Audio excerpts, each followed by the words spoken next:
Ça y est, tout le monde a le texte. Et nous pouvons commencer. Donc tu as la parole. Nous t'écoutons avec attention. Ouais. C'est à moi? Okay. Is this a good volume? Can you hear me? Can you hear me in the back? Okay, note the title change from the program. It's close enough, but it is. The paper is now titled Spinoza's True Ideas, Suggestive Convergences. It's a recurrence bordering on cliché to begin accounts of the history of Spinozism with a remark on the plurality of philosophical roles that Spinoza has taken on. From the godless heretic who scandalized 17th century Dutch Jewry to the Gott betrunkener Mensch who inspired 19th century German Romanticism. Politically, things aren't much clearer when one notes that the same thinker, beloved of Marxists, is also dear to a tradition that runs from Bismarck to Kissinger.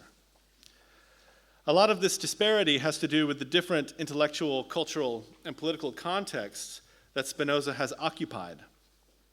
If your concern is liberalism, you think of him alongside Hobbes. If it's religion, he's placed somewhere between Maimonides and radical Protestantism. The metaphysicians regard him as either post-Cartesian or pre-Kantian or both. The point is that Spinoza serves a variety of theoretical purposes. This is a historical fact. But there's another historical fact that squares awkwardly with this one. Despite nearly 400 years of divergent interpretation, we can identify suggestive convergences. Perhaps this shouldn't surprise us. Whatever the discontinuities in Spinoza reception, the textual oeuvre has remained more or less continuous in its canonical determination.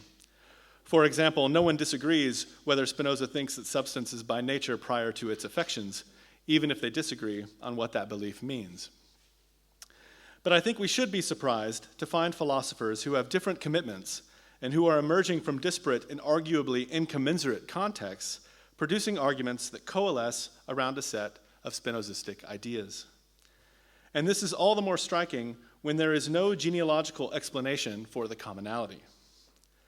An instance of this phenomenon is the subject of this paper, which considers the conceptual similarities between the work of two imposing 20th century rationalists, the French Marxist Louis Althusser and the American analytic philosopher Donald Davidson.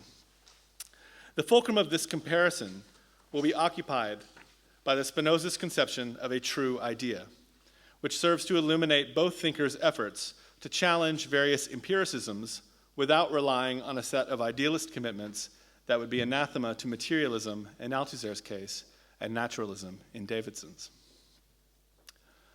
Why is the notion of the true idea central in this regard? Althusser's Spinozism is a matter of record, as is his habitual, almost talismanic invocation of Spinoza's claim that we have true ideas, habemus enim ideam verum. Spinozism is by no means central to Davidson's philosophical identity, though its presence has not gone unremarked, not least by Davidson himself. His doctrine of anomalous monism, as first presented in Mental Events, has been glossed as Spinozist insofar as it posits the ontological identity of events as discrete particulars, while maintaining that such events can be described in vocabularies, the mental and the physical, that are not reducible to one another. Substitute thought and extension for mental and physical, and the parity becomes clear. Davidson's argument in Mental Events was not reliant on Spinoza, at least if we take Davidson at his word. But this makes his acknowledgement of its Spinozistic character all the more suggestive. If Althusser's Spinozism is as genealogically grounded as it is conceptually robust, stemming from work in philosophy of science going back to Jean Cavayès, and an approach to the history of philosophy developed by Martial Garou, Davidson's Spinozism looks to be an instance of spontaneous emergence. To be sure, his early work was in the history of ideas and Platonism, and he once complained that exposure to Whitehead's metaphysics set him back for years. But the project in analytic philosophy for which Davidson is renowned was the product of a unique encounter between Quinean naturalism, decision theory, and post-Wittgensteinian inquiries into intention. There's no obvious place for an explicit, institutionally mediated Spinozism in this matrix. But if we focus on Davidson's concept of truth, some contextual markers indicative of its Spinozist nature come into focus. At the heart of Davidson's philosophy of language was an effort to take the truth-conditional semantics that Alfred Tarski had formulated for formal languages and use it to track meaning in natural languages. Tarski's efforts in logic showed that the only viable definition of truth was semantic, in the sense that the truth of a sentence is dependent on the meaning of the terms it comprises. Canonically, we are told that snow is white is true if and only if snow is white. Many have found this disquotational approach to truth too deflationary to be of much good outside of formal languages. But for Davidson, Tarski's work pointed the way for a theory of meaning grounded in truth. Davidson borrowed Tarski's structure, but reversed the direction of the mechanism. Rather than making truth consequent on the meaning of terms, Davidson argued that the meaning of our utterances is a consequence of the conditions under which they can be said to be or not to be true. In extending the project to natural languages, Davidson also re-embedded philosophy of language in the world. It is the unbounded world of causal determination, something like substance, that makes sentences true or false. Now, Tarski was also central to Jean Cavailles's Sur la logique et la théorie de la science, which aimed to develop a latter-day Spinozism equally opposed to phenomenology and logical positivism, or so I argue in a book that's over there that you're welcome to peruse, parenthèse. But I'm not prepared to make an argument for Tarski as the vector of 20th century Spinozist rationalism. My remarks here are meant primarily to suggest that the Spinozistic elements of Davidson's project are not limited to his philosophy of mind and the metaphysics it entails. They are in fact central to his account of truth, which is the linchpin of his work. The concept of truth was likewise central to Althusser's project in the 1960s. In Reading Capital, he wrote, "The first man ever to have posed the problem of reading, and in consequence of writing, was Spinoza. And he was also the first man in the world to have proposed both a theory of history and a philosophy of the opacity of the immediate. With him, for the first time ever, a man linked together in this way the essence of reading and the essence of history in a theory of the difference between the imaginary and the true. Given time constraints, the substance of that difference will be developed in the longer version of this paper. Suffice it to say that Althusser's critique of humanist Marxism required developing an epistemology in which truth claims did not rely in the last instance on the empirical testimony of sensory experience, be it spontaneous or phenomenologically reduced. In his theory of the three generalities, which maps on to Spinoza's three kinds of knowledge, Althusser pursued two goals. First, he developed a vision of conceptual thought in which knowledge is produced rather than discovered. Interpretation works not on spontaneous givens or raw data. It occupies a theoretically mediated space in which it constructs concepts that name relations that would not otherwise be discernible. Error is not so much a deviation from truth as it is an instance in which such relations are obscured. The causal mechanisms in play in such obscurity are illuminated by true ideas.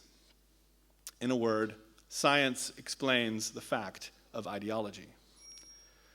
Recourse to phenomenological ground explains error only to the extent that it explains it away, recasting disagreement as perspectival difference. Althusser's rationalist commitment to true ideas, to the Spinozist notion that the true is its own sign and that of the false, is a way of making truth a primitive concept. When truth is occluded, it is not a matter of stupidity or a dearth of knowledge, but genuine disagreement about the world, an instance of incommensurable ideologies. For Althusser, such disagreements are political in principle, with class struggle their optimal form. Davidson lacked Althusser's ideological commitment to Marxism, but he shared his rationalist commitment to a primitive concept of truth that would avoid the threat of skepticism he saw in Quine's reliance on stimulus meaning as an empirical basis for epistemology. More, it would provide a firmer foundation for disagreement than a pragmatism that ranks utterances according to their enabling or disabling qualities rather than their property of being either true or false. Much to Richard Rorty's chagrin, Davidson insisted on the reality of this distinction, just as he insisted on the actuality of true belief as a matter of philosophical principle. Althusser and Davidson developed Spinoza's conceptions of truth designed to navigate between the Scylla of idealist coherence and the Charybdis of empiricist correspondence. So far, I've made this claim by assertion, but my intervention is supposed to make it compelling. I want to say a few words first about the relationship between adequate and true ideas in Spinoza's philosophy and the ways in which the distinction maps and doesn't map onto coherence and correspondence theories of truth. This is a preliminary for a discussion of the Spinozist resonances in Davidson's essay, A Coherence Theory of Truth and Knowledge. In closing, I'll argue that the motivations and results of Davidson's conception of truth align him with Althusser insofar as both remain committed to a full-throated rationalism in the face of various pragmatist temptations vying for hegemony in their respective philosophical contexts.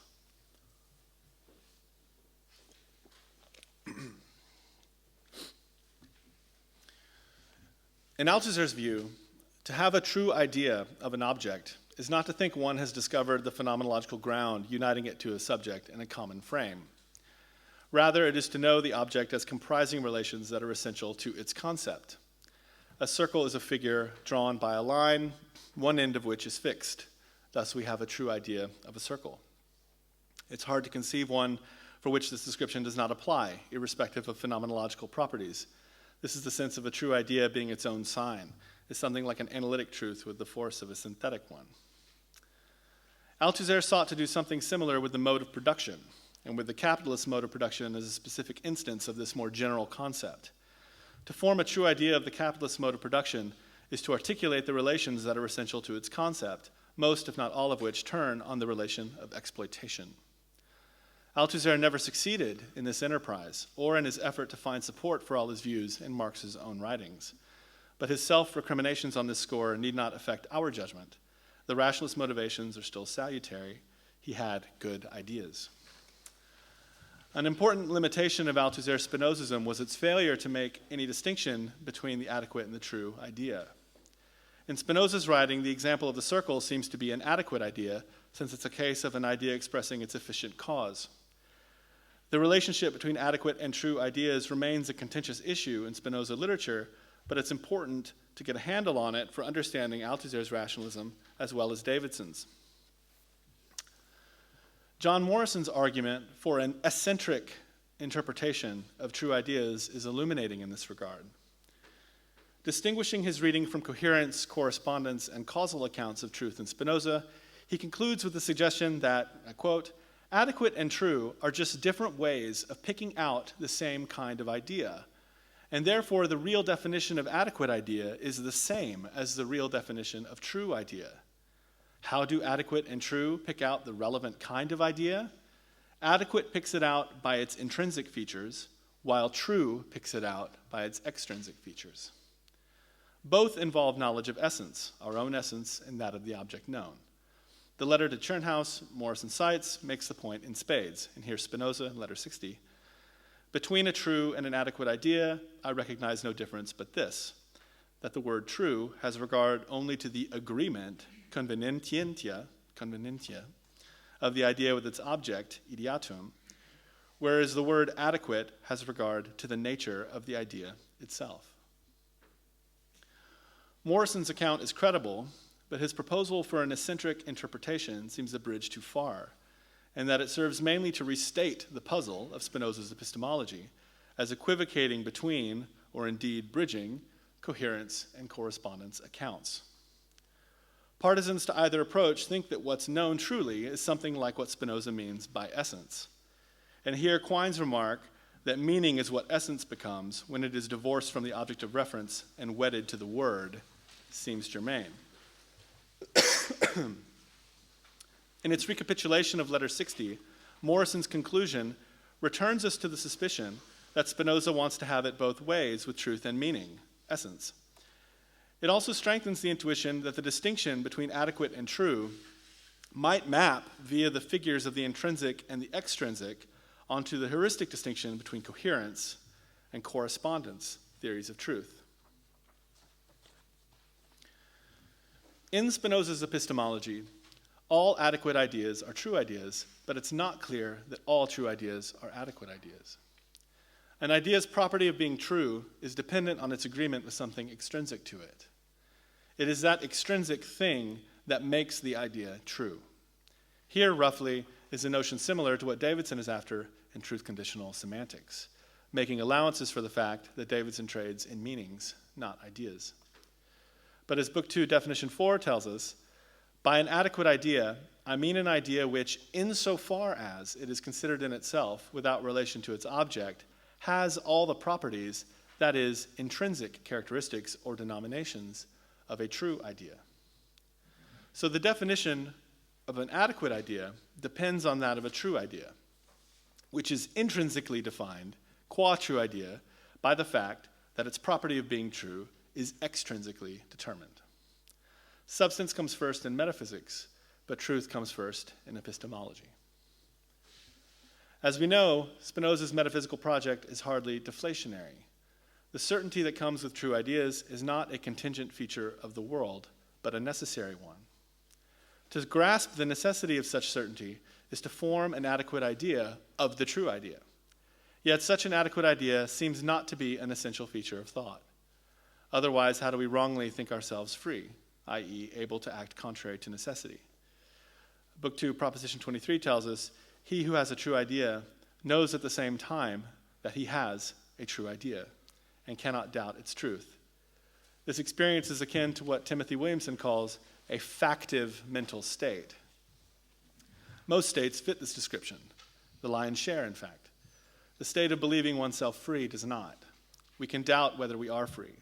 To be sure, we can feel and strongly suspect that we are free, but we cannot know what such freedom is in the same way that we know what the circle is. The knowledge that one has a true idea is itself an adequate idea. But since it doesn't appear to be necessary, the question arises, where does this adequacy come from? By grounding truth in causal determinations and building the intrinsic properties of the adequate idea into the array of extrinsic determinations, adequacy itself becomes nested and foundational, an expression of substance thinking itself. Truth and adequacy relate in a kind of Mobius strip that is the basis of Spinoza's challenge to skepticism. To know is to know that you know. Cartesian doubt is rendered supererogatory or superfluous, and the skeptic is shown to the door. Richard Popkin captured this view too when he said, for Spinoza, there are no real skeptics, only ignoramuses. You only ever have two options. You either know you know, or you know you don't know. In all cases, you know. To say you don't know if you know or don't know is either to be disingenuous or to utter a malapropism. Radical skepticism is impossible, a philosophical figment, in that it falsely posits that knowledge is a matter not of determination, but of fit. The fit is that between the reality of our experience and the tools by which we come to know said reality, a fit that, in its very definition, could well be a misfit. The rejection of such a view was not coincidentally central to Davidson's broadside against what he termed the third dogma of empiricism and inadvertently all Kantianisms, in the culmination of his John Locke lectures at Oxford in 1970 and his presidential address to the American Philosophical Association in 1973, the essay published as On the Very Idea of a Conceptual Scheme.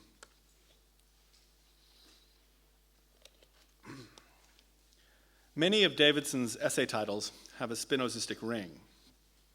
Epistemology externalized sounds like substance. Reality without reference seems to capture the parallelism thesis. And three varieties of knowledge sounds like it might align with Spinoza's three kinds of knowledge.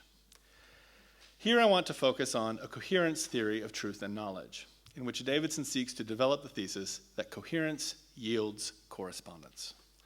To recode this Spinozistically, adequacy yields truth. It is in this essay that Davidson tells us that truth is primitive, leading to the gnomic pronouncement, the question, how do I know my beliefs are generally true, thus answers itself, simply because beliefs are by nature generally true. This is also the essay in which he rejects Quine's epistemic intermediaries, the sensory stimulations that result from the totality of physical events our embodied existence comprises. Importantly, Davidson grants that there are causal intermediaries that play an epistemological role. Your slamming the door on my hand will cause me to know that it hurts. But to base epistemology in the senses is to reopen the door to skepticism by making it possible, if not entirely plausible, that such senses just might not be well calibrated with the world. Davidson's alternative amounts to a rejection of the idea that there is a kind of ontological frontier to be crossed each time a physical event becomes known, a position Spinoza rejects in Proposition 7, Book 2, and that Althusser criticizes at length in the closing passages of his section of Reading Capital. If meaning is public, it's because its causes are as well. Davidson also thinks Quine errs, as does Michael Dummett, to the extent that they describe meaning as something to be accessed rather than an effect or consequence. Quote, trying to make meaning accessible has made truth inaccessible. The bulk of the essay develops Davidson's arguments against the possibility of massive error in our conception of the world. And he writes, what stands in the way of global skepticism of the senses is, in my view, the fact that we must, in the plainest and methodologically most basic cases, take the objects of a belief to be the causes of that belief. And what we as interpreters must take them to be is what they in fact are. Communication begins where causes converge. Your utterance means what mine does if belief in its truth is systematically caused by the same events and objects. This passage invokes a lot of Davidsonian themes, not least the principle of charity. But the theme I want to exploit is that of causality. Common cause is what neutralizes skepticism, and this notion of the common is infinite and exhaustive. Most holistic accounts of meaning run into the problem of determining relevant wholes or contexts which shape a given set of propositions or ideas. But Davidson realizes that there is no way to determine, prior to interpretation, what the boundaries of the common world would or could be in a temporal or physical sense. And if there's no way to determine such bounds semantically or epistemologically, then there are no ontological bounds to its causal networks either. Conventions can't be foundational for language and hence meaning, since their bounded finite nature as discrete systems is always in some sense illusory. Causal determination renders the putative borders of conventions remarkably porous. This is also the gravamen of Spinoza's metaphysics. The common notions, which might too readily appear like so many conventions, agreements, convenientia, in the sense that true ideas are agreements, are an epistemological cipher for infinite substance, an adequate idea of which tells us that there is no other way to know the true except via the true. This is the metaphysical sense in which coherence yields correspondence, even if, in the epistemological order of things, correspondence gives rise to coherence. Deus sive natura is the name for a singular immanent cause for Spinoza. Substance brokers no outside, no exteriority to the causal framework that could introduce a level of inscrutability in principle. Nothing is locked away, needing to be accessed. The entirety of substance is out in the open. But even to speak this way, of exposure, out in the open, is to maintain the idea of an alternative, an area that is closed or otherwise obscure. This is what Davidson and Spinoza both reject in their theories of truth, as does Althusser in his rejection of any philosophical or political project that would seek to ground the truth of its claims in the phenomenon of revelation, bringing the outside in, making the heretofore closed open, permitting light into a world shrouded in darkness. So to conclude, what are the upshots of these comparisons I've been running? First, it seems to me that depending on how robustly I can establish the conceptual links between Spinoza, Althusser, and Davidson, striking metaphilosophical and metahistorical implications could result. The typical move in intellectual history is to explain conceptual parity by appeal to genealogical convergence. Now, this has a Davidsonian appeal. Communication begins, after all, where causes converge. But given the empirical absence of genealogical convergence, it seems more important to consider the significance of a Spinozism that is provoked into existence in otherwise disparate, unconnected contexts, and to ponder what this tells us about the place of proper names, isms, and other conceptual groupings that make up the history of philosophy. If something recognizable as a Spinoza's position does work in unrelated research programs, structural Marxism, analytic philosophy of language, what does this tell us about the historical character of Spinoza's ideas? Does Spinozism resurface because its propositions are mutable, or is their staying power a consequence of their being in fact immutable, with reformulations of the same problem actually emerging in unrelated contexts?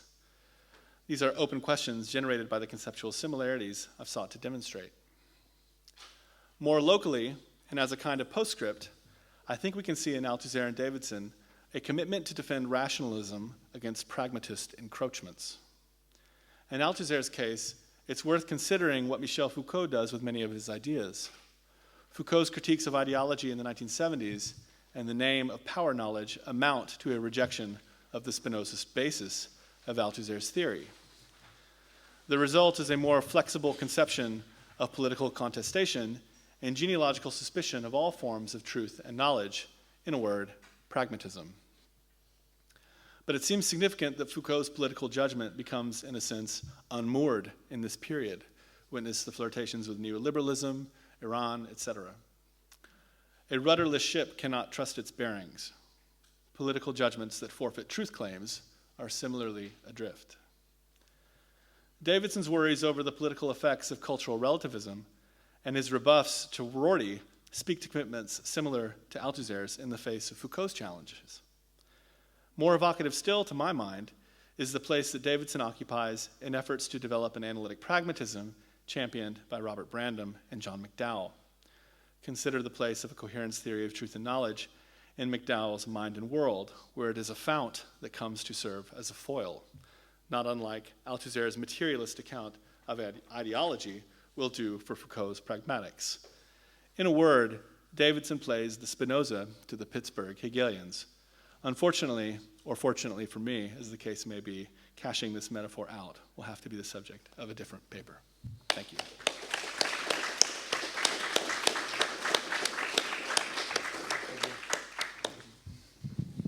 Bien. Nous écoutons maintenant la réponse.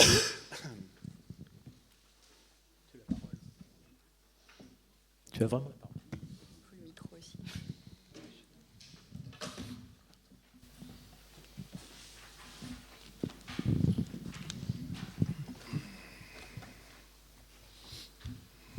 Bien, je vous présente tout d'abord toutes mes excuses pour ne pas avoir eu le temps véritablement de produire une réponse écrite au bel exposé de Knox Peden qui vous aurait permis de suivre par écrit.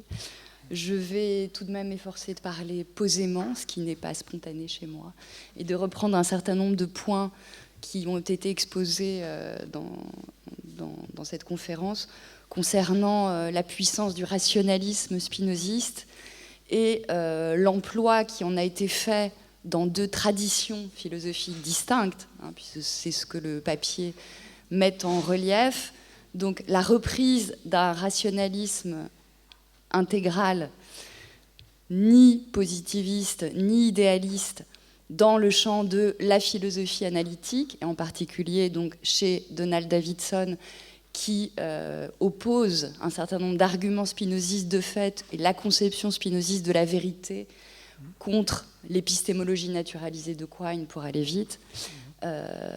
Et puis, une tradition qui serait celle de la philosophie française, liée à la tradition de l'épistémologie française, Cavaillès, vous l'avez rappelé, Bachelard, Canguilhem et Althusser, qui lui-même se situait dans cette tradition de l'épistémologie française. Et en effet, donc, l'exposé montre la façon dont deux traditions philosophiques apparemment complètement distinctes, sans rapport historique, en tout cas apparemment, même si en réalité, voilà, on peut le contester, mais apparemment sans entrecroisement historique, ont pu se servir d'arguments dans le spinozisme pour éviter chacune 2 écueils, Charybde et Scylla, qui étaient évoqués dans l'exposé. Le premier écueil que permet de combattre donc conflictuellement ce rationalisme, entre guillemets spinoziste, c'est l'écueil de l'empirisme, l'épistémologie naturalisée de Quine, même son empirisme revisité. Donc c'est l'écueil du positivisme, du mythe du donné, voilà, dont on sait que effectivement Althusser entendait le combattre de façon tout à fait récurrente. Et l'autre écueil qui menace tout rationalisme, c'est évidemment celui de l'idéalisme. Comment demeurer rationaliste et rationaliste intégral, comment affirmer, comme il a été dit dans l'exposé, le primat de la vérité sur la signification, sur le sens. Dans l'épistémologie, ce qui vient en premier, c'est truth, c'est la vérité, c'est pas la signification, etc. Donc comment maintenir cette thèse tout en ne tombant pas, en ne sombrant pas dans le piège de l'idéalisme spéculatif, de la théorie du sujet de vérité, d'obédience cartésienne. C'est bien l'enjeu qui est au cœur de l'exposé et qui me semble absolument fondamental. Alors, si, concernant ce rapprochement entre 2 traditions complètement différentes apparemment, la dite analytique et la dite continentale, on s'aperçoit que si ce rapprochement, cette jonction, cette convergence, même ponctuelle, marche, c'est parce qu'à l'intérieur de chacune des 2 traditions, comme vous l'avez montré, eh bien, il y a du conflit, en effet. Et on retrouve cette question de la conflictualité qu'évoquait Pierre-François Moreau ce matin. Pourquoi il y a de la vérité? Parce qu'il y a de la conflictualité. En effet, on voit que dans la tradition de la philosophie analytique continentale, on trouve d'un côté des Quiniens, pour le dire vite, qui fondamentalement sont naturalistes au sens d'un certain empirisme, voilà, et puis des gens comme Davidson qui vont essayer de maintenir le primat de la vérité en développant une théorie cohérentiste de la vérité, en considérant que la théorie cohérentiste de la vérité garantit la correspondance. Donc on passe de l'adaequatio à la convenientia en termes spinozistes. Voilà. Donc la philosophie dite analytique elle-même ne forme pas un bloc monolithique, pas du tout. C'est pour ça qu'on peut introduire Spinoza comme une sorte d'arsenal pour justement montrer les lignes de clivage dans cette tradition dite analytique. Et puis on s'aperçoit bien sûr que cette ligne de partage, elle existe dans le champ de la dite, alors quoi, philosophie continentale, French philosophy, puisque Althusser s'empare de Spinoza, ou d'un certain Spinoza, le Spinoza du traité de la réforme de l'entendement, le Spinoza du nous avons enfin, en effet, l'idée vraie, nous l'avons, etc., ou de la veritas norma sui et falsi. Il s'en empare pour contrer, bien sûr, un certain empirisme qu'il récuse, mais aussi une tradition cartésiano-husserlienne qui va indexer la théorie de la vérité et la théorie de la connaissance sur quoi? Sur la théorie du sujet connaissant, sur la théorie d'un sujet du jugement, chez Descartes, qui pourrait être le sujet véridictionnel, le sujet qui pourrait finalement discriminer entre les idées claires et distinctes et les idées confuses et opaques. Et obscures, voilà, ça, obscures et confuses, voilà.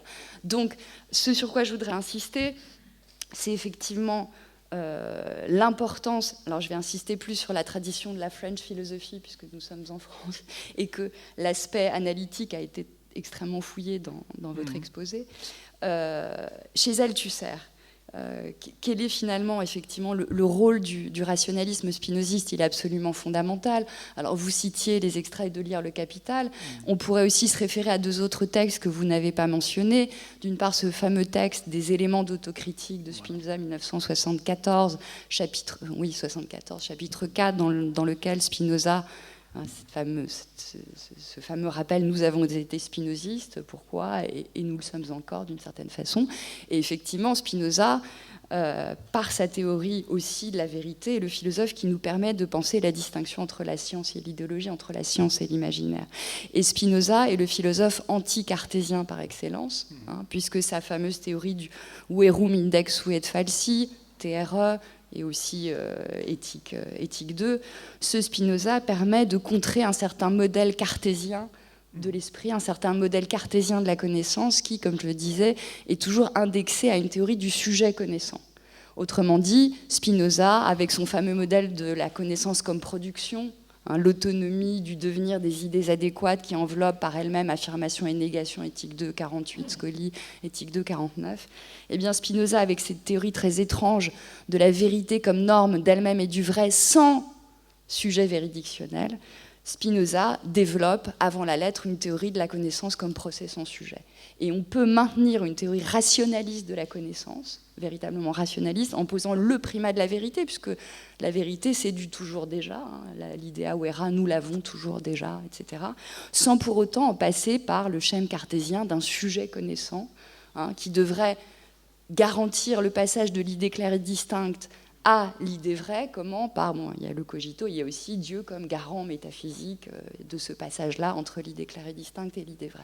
Et donc on peut faire finalement court-circuiter tout ce dispositif cartésien du doute, de la certitude, etc., justement en dissociant, en désindexant la théorie de la connaissance comme production et la théorie d'un sujet connaissant. C'est ce sur quoi insiste Althusser. Et il me semble qu'on peut peut-être éclairer à nouveau, alors cette fameuse bande de Möbius, j'aimais bien l'expression, finalement chez Spinoza, la théorie de l'idée adéquate, donc la daequatio par les critères intrinsèques, et puis la théorie de la convenientia, et puis c'est absolument inextricable en réalité. Mais il est nécessaire que ce soit inextricable, comme dans une bande de Möbius.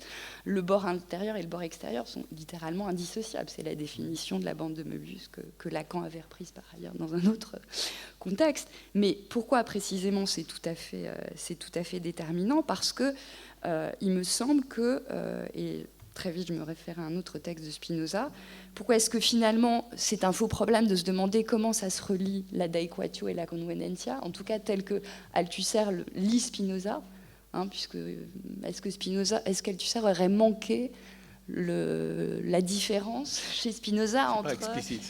C'est pas explicite, comme c'est très elliptique chez Althusser, entre la daequatio et la convenientia, entre l'intrinsèque, l'extrinsèque. En réalité, c'est peut-être un faux problème, justement. Si on considère déjà le tout début de l'éthique, l'idée vraie doit convenir avec son idéatum, avec ce dont elle est l'idée. C'est une façon de se débarrasser de la problématique de la correspondance, justement, entre être formel de l'idée et être objectif. Et il me semble que tout cela peut-être s'éclaire par le fait que, justement, c'est l'éviction de la notion d'un sujet de la représentation, et aussi l'éviction du modèle de l'idée-image qui supposerait justement que les idées soient inhérentes à un esprit qui puisse les représenter. Donc c'est l'éviction de ce qu'on pourrait appeler aujourd'hui la théorie représentationnelle de l'esprit, qui permet peut-être d'entendre le caractère extraordinairement et nécessairement enchevêtré de l'adéquation et de la convenance chez Spinoza. Et simplement pour me référer, pour conclure, à un dernier texte d'Althusser qui est en fait bien antérieur aux éléments d'autocritique qu'on évoquait, j'évoquerai vite un texte d'Althusser qui a été publié sous le titre « Psychanalyse et sciences humaines », qui remonte au séminaire de 1963-1964 à l'École Normale Supérieure, qui était consacré à Lacan, à la question de la scientificité des sciences humaines. Et dans la deuxième conférence que fait Althusser lui-même dans le cadre de son groupe de travail, eh bien, il rend de nouveau hommage à la conception spinoziste du verum index et falsi, en montrant que justement c'est une compréhension de la coupure épistémologique entre le vrai et le faux qui justement ne suppose pas la nécessité d'un sujet véridictionnel. Et il oppose, évidemment, alors c'est toujours ces oppositions drastiques chez Althusser, mais il oppose ce modèle inouï, extraordinaire de la connaissance chez Spinoza à ce qu'il appelle le sujet de vérité, le sujet cartésien. Et il se demande d'où vient l'idée du sujet de vérité, du sujet cartésien, du cogito, dont l'envers est le sujet psychologique d'ailleurs. D'où ça vient? Ça vient en réalité d'une mécompréhension chez Descartes, non pas de la césure entre la vérité et l'erreur, mais de la nature de la coupure entre la vérité et l'erreur. Voilà. Et donc Descartes, alors il n'est pas du tout explicite pourquoi Descartes n'a pas vu, mais Descartes ayant méconnu la nature de la discontinuité entre vérité et erreur, aurait été amené à produire l'idée de ce sujet connaissant, sujet véridictionnel, etc., sujet métaphysique. Voilà. Donc, pour conclure, il semble qu'effectivement Althusser soit spinoziste radical en tant que, on peut considérer qu'il est partisan de la bande de Möbius, mais pas par incapacité, pour des raisons, peut-être j'essaie de sauver Althusser, pour de véritables raisons qui tiennent justement au rejet du représentationnalisme, au rejet de la du modèle pictural de la pensée, bien sûr. Et effectivement, je reviendrai sur la critique que Foucault a faite très rapidement de l'archéologie du savoir, de ce maintien rationaliste chez Althusser, mais même chez Canguilhem et chez Bachelard, de cette césure entre vérité et erreur, en effet. C'est ce qui, dans la conceptualisation foucauldienne des dispositifs savoir-pouvoir, est intolérable, justement. Et ce qui est remarquable, c'est que la césure, en effet, était maintenue chez ce spinoziste radical qui était Althusser, tout en court-circuitant la théorie du sujet connaissant. Voilà. Merci.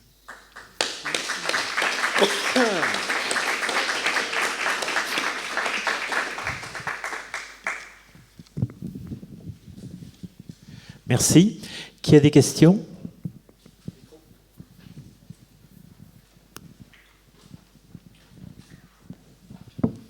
Hi, Knox. First, I want to commend you for a really interesting presentation, one that I think has a lot of implications for contemporary philosophy, so that was really good.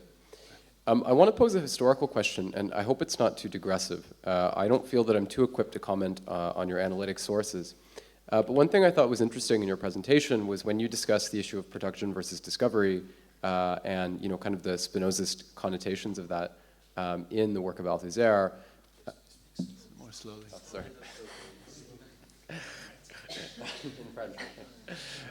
When you speak about the issue of production and discovery in the work of Althusser and its Spinozist connotations, I think what and maybe just for reasons of time, one thing that's not discussed is that this topic is brought up, of course, and I think first elucidated in a Marxist context in the preface to the second volume of Capital by Engels.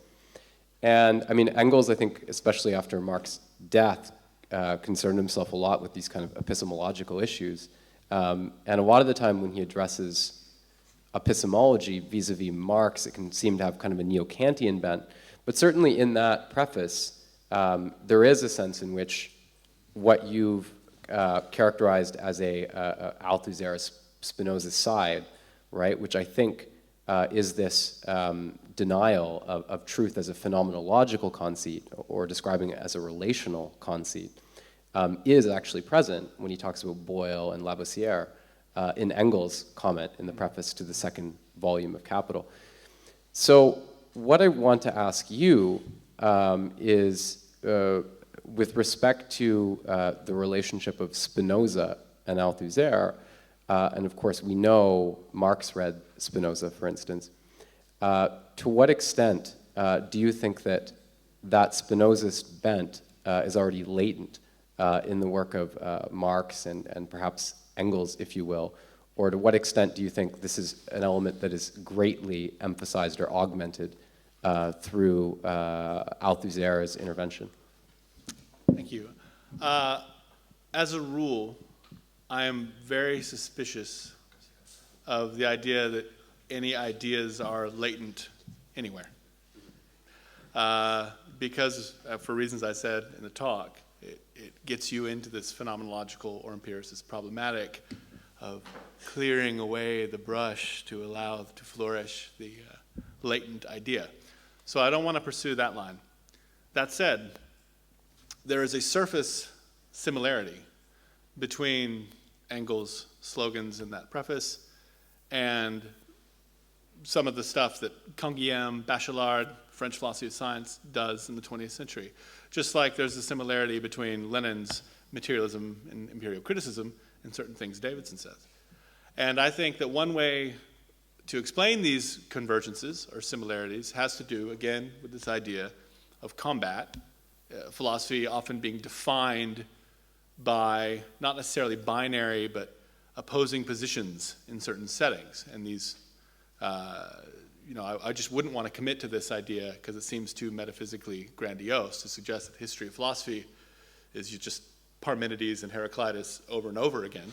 But that there is a way in which you can kind of render intelligible these things by looking at those similarities. So Pascal picked up on this, that the convergence of empiricism and idealism in a French context, and also happening in an analytic context, Davidson and Althusser both play the roles against that. But what I'll say more forcefully, more to your point, and it's something I argue at length in my book, is that the sources of Althusser Spinozism are not Marxist. They come out of French philosophy of science, and they come out of a very specific reaction to the assimilation of phenomenology in France to Cartesian modes of thought that happens in the interwar years. And Jean Cavès takes Spinozism that he got from Léon Braunschweig, his master, which had been embroiled with certain neo-Kantian commitments, and in the light of this phenomenological challenge, repurposes them in terms of a rationalism, a rationalist philosophy of science that can combat phenomenology in both its idealist and empiricist forms. And that comes out in Althusser later on. That's the argument. So it does not deny that there are convergences, similarities, which is why Althusser thought it would be useful in Marxism to make these precise arguments. But the genealogical source is not in Marxism itself.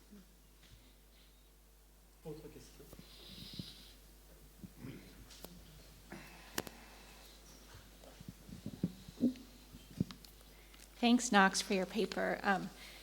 It's a very difficult paper for me because there's lots of distinctions here that I don't have ready to hand that I know are quite complicated. So I'll just, I have a question because I'm quite provoked by your remark at the end that somehow Althusser is saved by his belief in truth and Foucault is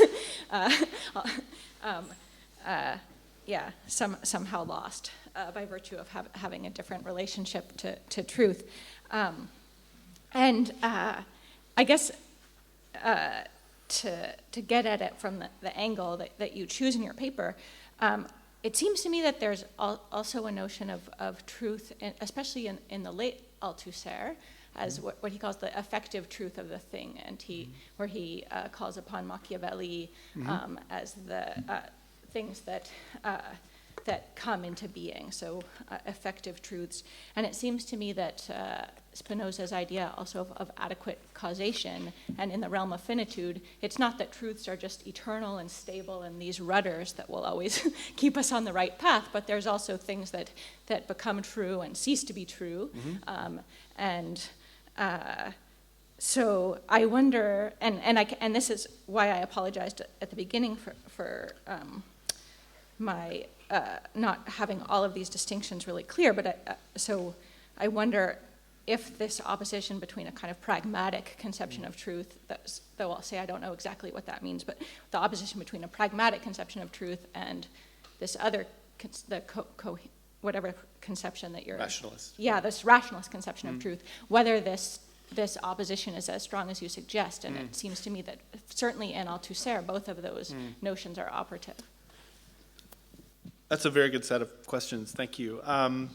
The first response is to say that for Althusser and Davidson both, as for Spinoza, there is absolutely no problem with the claim of something being true being, as it were, time-stamped, being relative to a certain moment. But of course, the significant thing is that that will always have been true at that moment. So, I can say now that you can get all these examples of describing someone in the past as your grandfather, but like when at the time it wasn't, and all these things. And by pursuing a semantic account of truth, you're able to save all of this and get this going.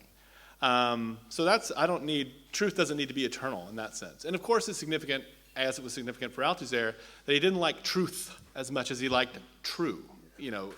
Describing things as true or false, and that is significant too, obviously, for any semantic conception of truth, be it Tarskian or Davidsonian. I appreciate the invitation to say more what I mean about this pragmatist versus rationalist orientation.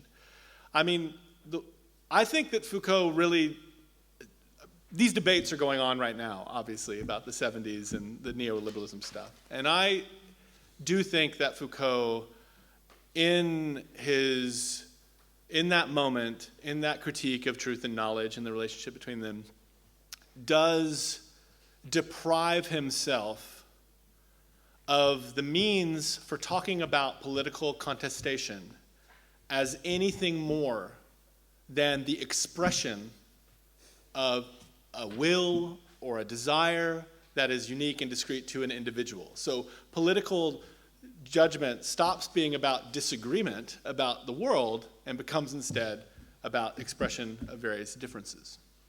And I do think that that plays right into various kind of neoliberal conceptions of how politics is. And so my problem is, what is the foundation of judgment? If you're gonna deny the capacity to say, oh, that's true, that's false, when an utterance is made about the world, which Foucault would always suspect that, then what happens to disagreement? What happens to disagreement in that context? And I think that Davidson, in a totally different context, like Althusser, is really concerned to hang on to that. And he has, in some of his interviews, he has this defense or this challenge to relativism, which Rorty is pushing. And here Rorty is kind of like the Foucault, where he says, like, why would we ever assume that there are incommensurable chasms between what one culture is saying and what another culture is saying, where all I'm supposed to do is just respect that difference and think that we could never, not necessarily agree on things, because he doesn't think you're always going to agree on things, but articulate clearly what we disagree on. And I think that that's just an important value to maintain if you're going to think about politics as anything more than just a clash of will, which is what I'm afraid that a Foucauldian kind of vision gets you into. I do think that the late Althusser says things that sound kind of like that too, that the encounter, this business about Machiavelli, but I have a no doubt overstated and overwrought hostility to the late Althusser and think that this idea that Althusser is redeemed by his late aleatory materialism is a total false path, and that the 1960s Althusser, maybe this is actually too revealing. I like the doctrinarianism of the 1960s Althusser. That's when he got it right. So I'll leave it at that for now before this gets out of hand. But that's my reaction to that. Je dois dire, je suis assez d'accord avec ce constat très violent sur Foucault et sur le lien entre le refus foucaldien de la vérité comme catégorie métaphysique épouvantable et puis quelques errements politiques. Yeah. Et puis voilà, tout ce qu'on peut, même s'il faudrait peut-être plus de médiation, mais ça me semble un vrai enjeu. Et non, je voulais juste revenir sur quelque chose que vous avez évoqué au début suite à la première question. D'où vient chez Althusser finalement son spinozisme? Alors, question massive. Vous disiez ça vient pas de Marx, ça n'a rien à voir avec son marxisme. Enfin, quand même, le détour par Spinoza, c'est absolument fondamental pour lui, son école et puis d'autres, pour comprendre ce qui fait la scientificité du marxisme par rapport à toute l'idéologie avant. Et en même temps, en effet, c'est vrai que Althusser prend Spinoza de Cavaillès, mais est-ce que c'est la seule source vraiment Cavaillès sur la logique et la théorie de la science, une philosophie du concept? Oui, bien sûr, mais est-ce que ce serait... philosophiquement la seule source de l'importance qu'a pu jouer Spinoza. Do I have time to respond to that briefly? Yeah. No, I mean, it's not the sole source. And obviously, any work in intellectual history can't avoid being reductive in some way when you try to construct a narrative. And in a way, Cavaillés I treat him as emblematic. And after Cavaillés, there's someone like Desanti. And there's Desanti, is interesting because for him there's still a conflict between a kind of Spinozistic rationalism and a phenomenology that was formative for Althusser. But it's a way to just clarify how these commitments emerge in the intellectual field. But I just want to say something you said in your response, which was profoundly correct, is this idea that about divorcing a question of the subject of knowledge, criticizing the idea of the subject of knowledge, does not mean abandoning the subject of action. And that's actually foundationally the real interesting comparison between Davidson and Althusser, because they each show that a theory of the subject is superfluous for epistemology, but necessary for action. And so for Althusser, this is all done up in the language of ideology. And for Davidson, it's all done up in the language of action and intention, and recovering an idea of what distinguishes an action from an event. It was intentional. But epistemology doesn't need subjects, but action and political action needs subjects. So that's, I think, an interesting comparison. Bien. Merci aux deux orateurs. Yeah.